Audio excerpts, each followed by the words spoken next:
Kerap kali lazim kita dapati kaum muslimin yang sedang menjalankan puasa bersedekah sebanyak mungkin.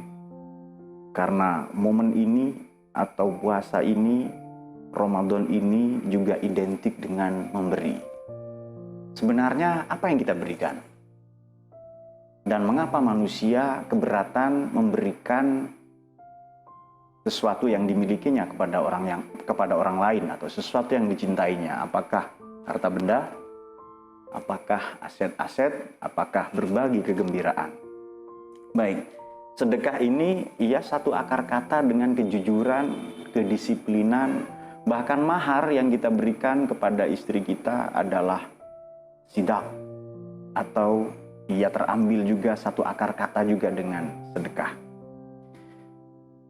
Dengan puasa kita menyadari bahwa ada hak-hak orang lain yang Allah titipkan kepada kita. Pertanyaan yang patut kita renung insyafi adalah, apakah kita punya ilmu? Apakah kita punya jabatan?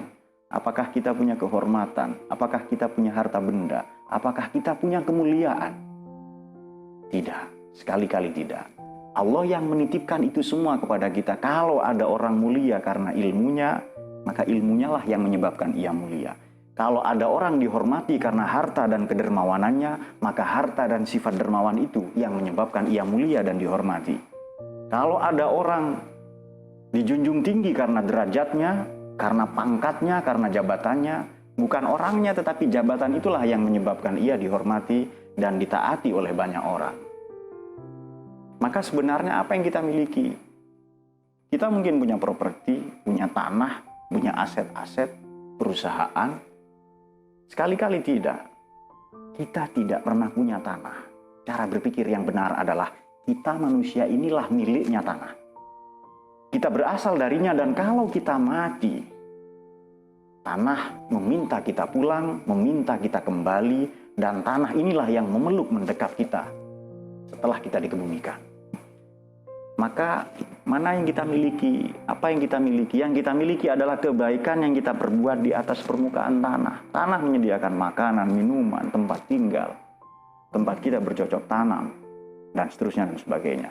Oleh karena itu, sedekah atau sesuatu yang kita berikan, kita investasikan, juga sedekah wajib namanya zakat, baik zakat fitrah maupun zakat mal, belakangan bergeser jadi zakat mal. Sebenarnya kita tidak punya apa-apa. Yang kita berikan kepada mereka adalah kita menitipkannya